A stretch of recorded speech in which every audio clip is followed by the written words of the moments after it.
Hey everybody! And a warm welcome to a new story.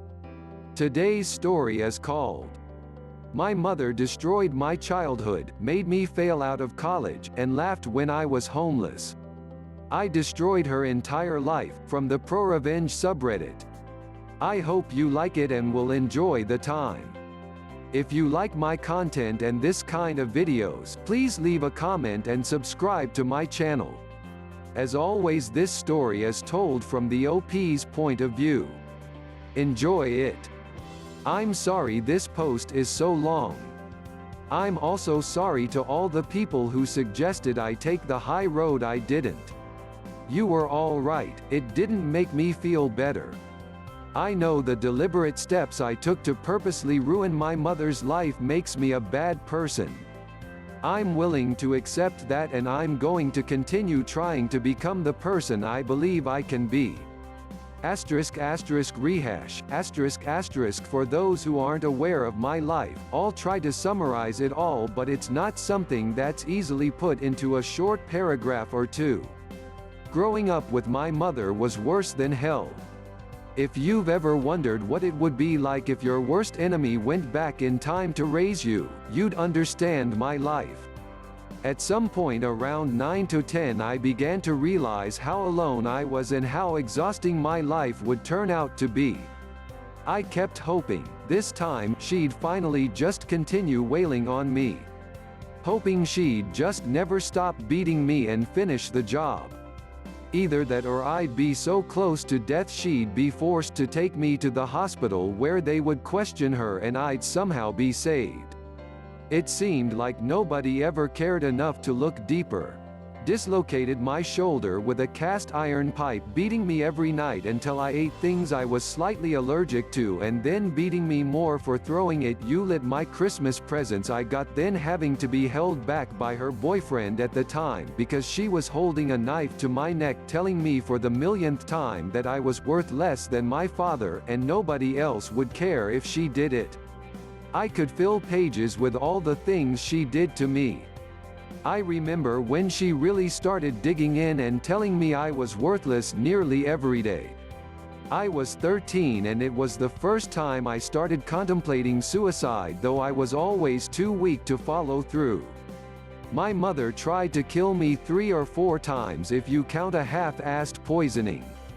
I say half-assed only because I vaguely remember the details, but it involved her forcing me to drink something with bleach in it. It's kinda funny in a sick way because I didn't even remember that until now, and that's not as bad as all the things I've put a lot of effort into not remembering. I just have memory, so I guess it helps. I don't think I've actually went longer than a few weeks without getting beaten bloody over something trivial like not washing dishes fast enough or walking away too hard after just getting beat up by her. Years of physical and psychological attacks. Did I call the cops? Of course I did. Can you imagine how hard it was to watch my mother smile and lie to the cops? Telling them I was exaggerating. Then having to watch them get into their cars and drive away knowing I had to go back inside. In the beginning I had hoped things would change. Towards my teen years I started drinking and stopped caring, and now here I am after all of it, somehow still alive. My stepdad used to tell me years after his divorce with my mother that he only stayed with her because he was afraid she'd kill me one day. He's lucky he never saw how much worse it got when he wasn't there to take the hits for me anymore. It would break his heart. He was also the one who told me about my mother's being sexually abused while growing up in a different country, which helped me to gain some perspective in my teens, not that it made a difference by then. It didn't matter to me because each and every day she had a choice every time, and she'd choose to hurt me every time. Maybe I'm overstating things considering she didn't actually kill me even though she has come close so many times. Maybe that means deep down she secretly cared about me or something. I don't know. I don't think about it. She did go out of her way to buy me new electronics often, but she'd end up using those as leverage against me and invading my privacy constantly, so it ultimately wasn't that much of anything. After everything and all the time she kicked me out from 13 to 17 years old, I was always on edge. She told me when I was 18 while I was staying with my aunt that if I went to college, I'd always have a place to live. I don't know why I believed her. I had went to go stay with my aunt temporarily for 4 to 6 months after my mother kicked me out of the house at 17, but my mother would always stop by and buy groceries for me or leave me cash. She was unnaturally kind to me while I was there. By this point she wasn't hitting me anymore and was more so prone to just verbal attacks, but since I was never really around her anymore, life seemed to get easier. My mother had learned more than enough ways to fuck with me without touching me. It seemed like she hated me more than I hated myself at times. My aunt couldn't have me stay with her anymore as she really liked her privacy. I had already been there for a while, and I was a emotionally damaged and rebellious teenager she didn't have time to help. So, I went back to my mother's house for the last time and started attending community college full-time.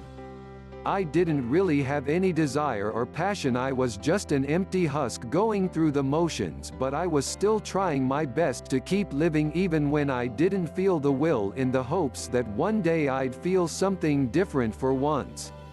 My mother, of course, decided to go back to her old habits. Things like dumping all the trash with dirty diapers and old food, or dirty dishes filled with water on my bed when I was out if I forgot to do them, and sometimes just because she was in a mood. Locking me out in the snow for hours because I didn't respond to a text or something even if I had class in a few hours. I wasn't even allowed to have keys. She'd pretend not to hear me when I rang the doorbell or knocked for hours. She'd also tell my younger sister to ignore it. I'd eventually end up having to sleep on the steps outside or at a friend's house and get punished for doing it even though I was 18 because it was her house and her rules. It was always non-stop. I had no real direction and I honestly had no plans to exist past 25 years old. Despite literally all of that and then some, I was doing well in school, community college, with a 3.6-ish GPA. I finally left my mother's house for the last time a few days before finals week.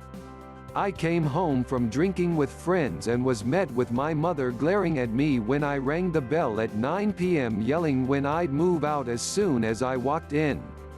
She followed me to my little closet of a bedroom where I tried to close the door behind me and she half ripped the door off the hinges. I just sat there on my bed and stared at her silently as she kept cursing and screaming questions at me. My mother then walks away and as I'm in the kitchen getting juice I hear her on the phone calling the cops on me, claiming she was scared I'd murder her or my younger siblings. I just didn't have the energy to deal.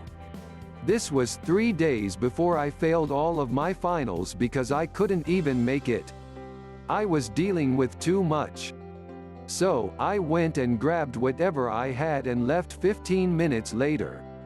My mother and I only ever really communicated via email after, though it was very rarely and it was very businesslike. I'd tell her what I needed and she'd either tell me to F*** off or give it to me. It was hard to maintain consistency in my life then. I was at rock bottom all the time. I didn't care about anything, I drank every day, hung out with the worst kind of people who brought out the worst in me. I bounced between cheap rooms and couches.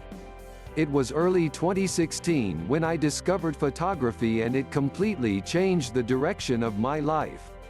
I didn't hang out with anyone or bother trying to maintain all the pointless relationships. I just dove headfirst into it. I was able to put the things I didn't understand about myself into perspective. For the first time in my life, I felt something. Not like a feeling per se. Just like this sense of possibility. For the first time, I was seriously wondering just what I could be capable of. I had something to look forward to. I felt like if I pushed myself as hard as possible I'd be good at something and I'd be a good person. And so I isolated myself from nearly everyone I knew and spent every single day learning or practicing or being frustrated that I wasn't getting results. Even though I was drinking heavily, I always held a job and kept doing photo shoots and kept practicing like mad. I eventually got my first apartment and was functional for a year. Did I have my shish *** together? Hell no, but I was figuring my shish *** out. Cue one of the worst days of my life followed by an email by my mother asking how I've been. We ended up talking on the phone and it was civil for like 3 minutes before I mentioned how hard things have really been for me. She was bragging about some new expensive speaker system she bought and I like a dumbass asked her for money, about $100. I told her if I could give my landlord anything he'd be reasonable and give me time to get more cash together and I'd be fine. Lol, that obviously did not go well at all. It all escalates to her literally laughing and then telling me it was my own fault for being homeless. She also completely denied ever abusing me when I stated I was in the situation because of her. I hung up on her. My thoughts were all over the place and I felt this intense frustration more so than anger. Within a few moments my head cleared and I had decided something as I was sitting in my bedroom 5 or so minutes after the call.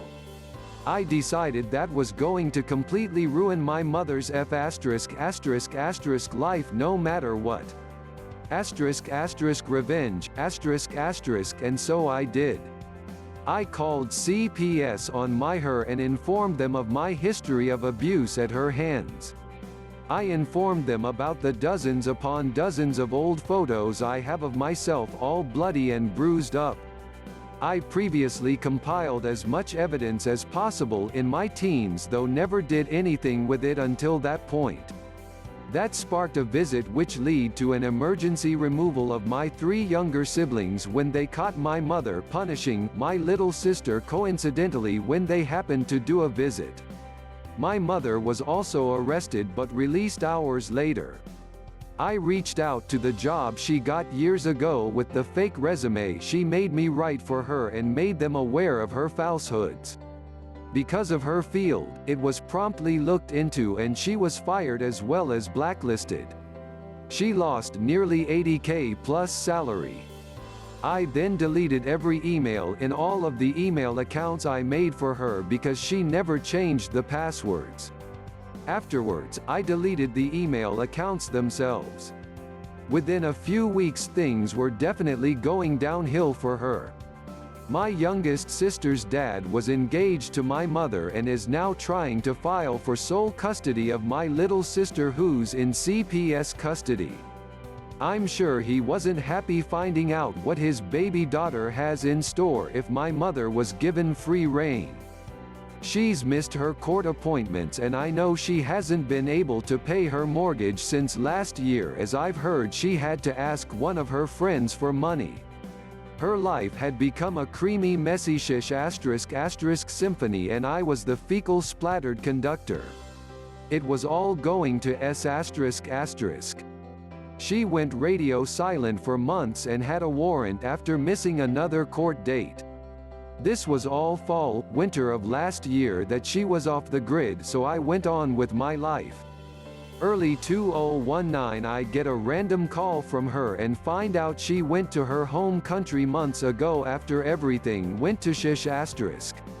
How she was allowed on a plane? I have no clue. So cue another geyser of bull *** spewing from my mother's mouth. She's telling me I need to tell CPS she's a good mom and that she's never abused them or me. It's unbelievable. So I cut her off and I shut her up. I was a little buzzed when she had called and had always mentally prepared for this moment. I started slowly telling her in graphic detail about all the gross shish *** I used to do to her food because *** it. I told her how I used pie *** in the picture of the Lipton iced tea she used to force me to make for her and then not allow me to have. I told her how I'd secretly sabotage her utensils with my butt cheeks before serving her food.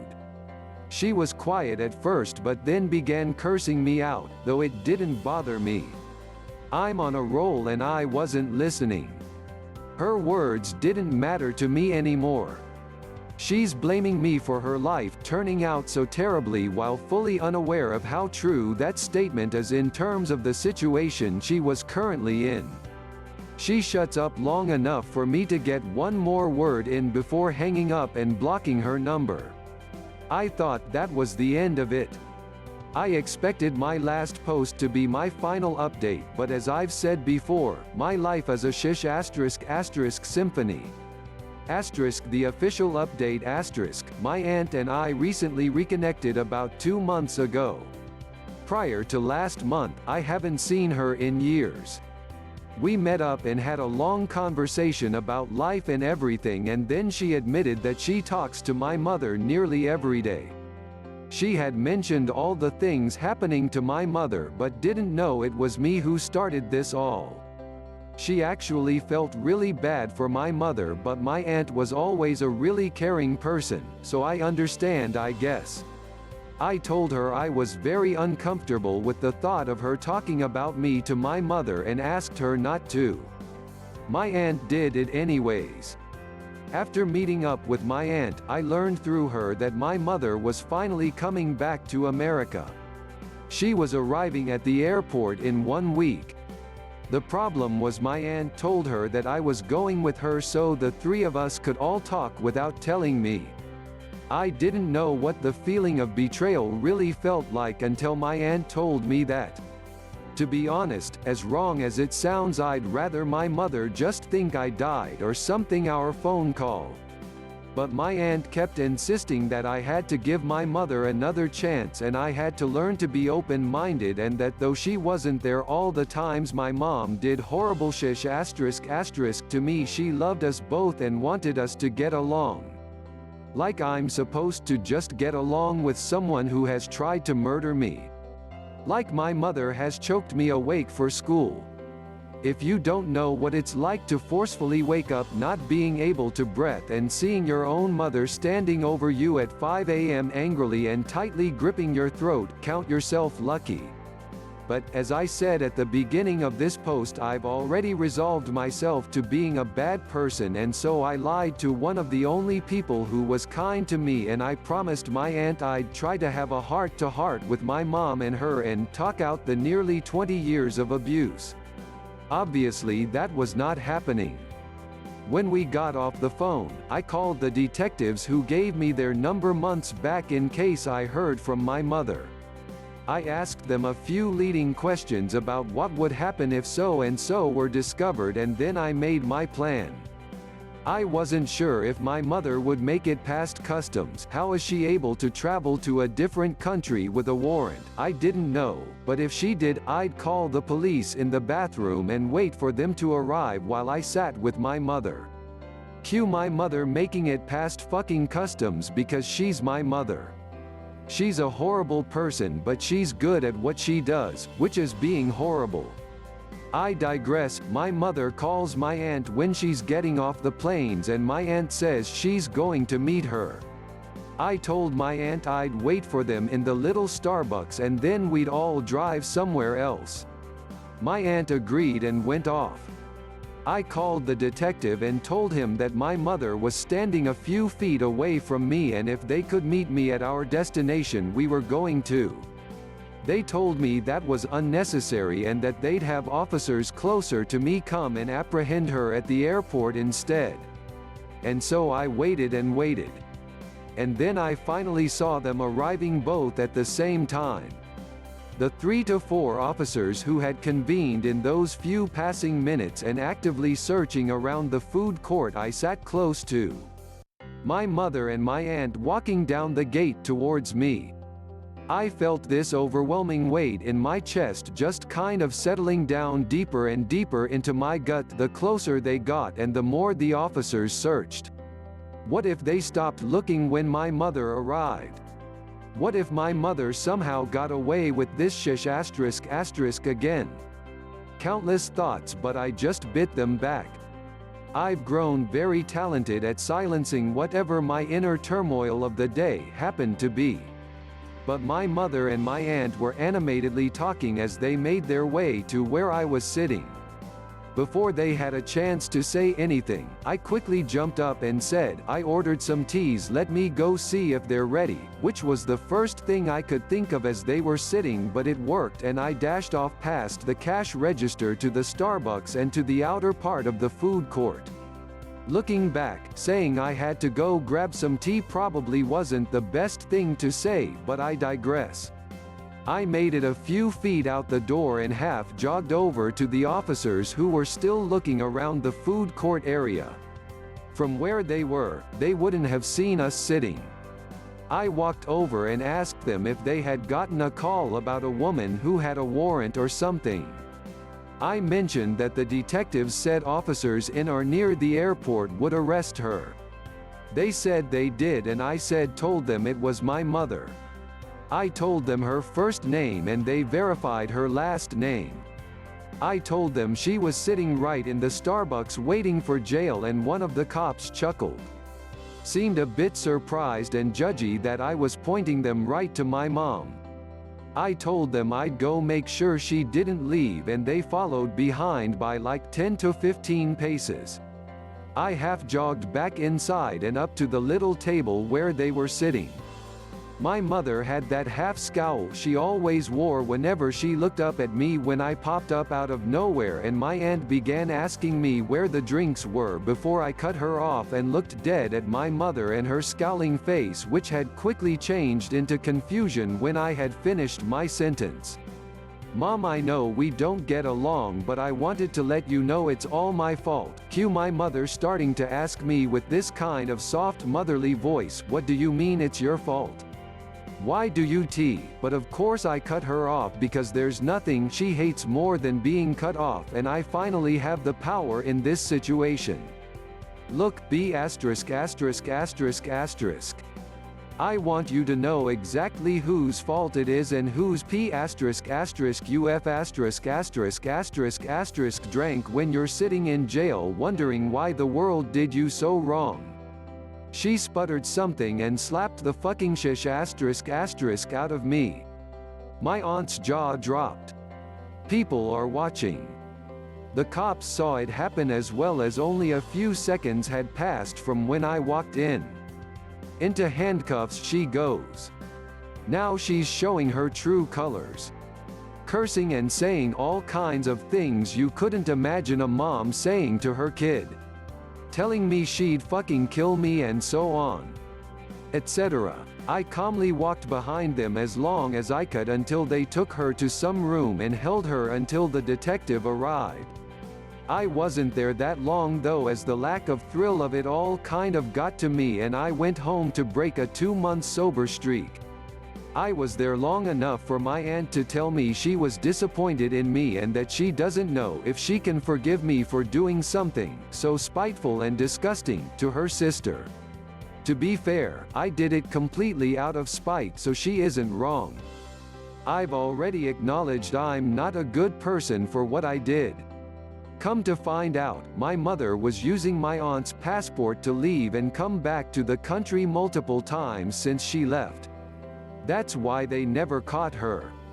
Now my aunt has some explaining to do, but I wish she didn't have to get caught up in all of this.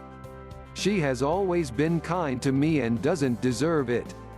My mother is facing up to 10 years just for using my aunt's passport alone and a slew of other charges, including one for child endangerment. Her husband left her. Her kids were taken from her. Her friends have seemingly distanced themselves from her from what I know. After 19 years of abuse, I finally get my revenge and none of the charges have anything to do with me, which is interesting. Did it feel good? No. I felt nothing. Just the rise and fall of the situation, but nothing really concrete. I expected to feel something. Not even satisfaction or happiness, but something. Either way, the only thing for me to do is continue to work towards becoming the person I want to be. She told me constantly that I was worthless and that I'm nothing. I've told myself the same consistently as well in the past.